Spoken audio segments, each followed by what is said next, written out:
Sa Quick Cash, mag-grow business mo, you can expand. Ako po si Robert Gomez, may-ari po ng Bismode Burger and Pasta Diner Taguig.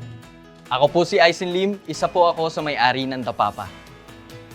Ako si Jennifer Ramos del Rosario, third generation owner of Alintonang's Pansit Palabo. Iniimbitahan kami mag-open sa Grab Kitchen. Kaso nga lang, wala kaming budget that time. Yung pwesto ko is 12 square meter lang eh. So hindi ko ma-accommodate, kailangan ko talaga siyang expand. Araw-araw na bilihin, tumataas. Nahihirapan kami mag-ipon. Sa pangalawa kong loan, gagamitin ko sa papa-improve ng aking tindahan. Bala ko rin bumili ng bagong equipment para mas dumami ang customer at mapalakas lalo ang tindahan.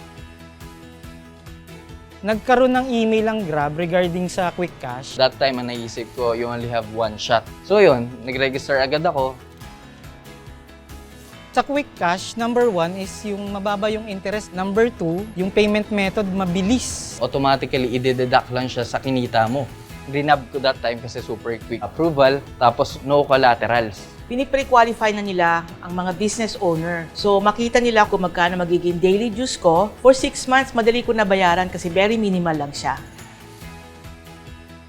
Less than a week nakuha ko na yung pera eh. After that, naganap na po ako ng mas malaking space, buy new equipments, lahat for good para better equipments, better service. Mas lalo pang kumita. Super helpful talaga sa Grab Finance Quick Loans. Ang mahalaga kasi dito, alam mo may matatakbuhan ka. As business owner na kagaya ko, huwag kayong matakot mag-avail ng Quick Cash Loan kasi napakadali at kaya-kayang bayaran. Sa Grab Finance Quick Cash, panatag ako sa business ko. Sa Grab Finance Quick Cash, naging wais na businessman ako. Sa Grab Finance Quick Cash, may masasandalan ako.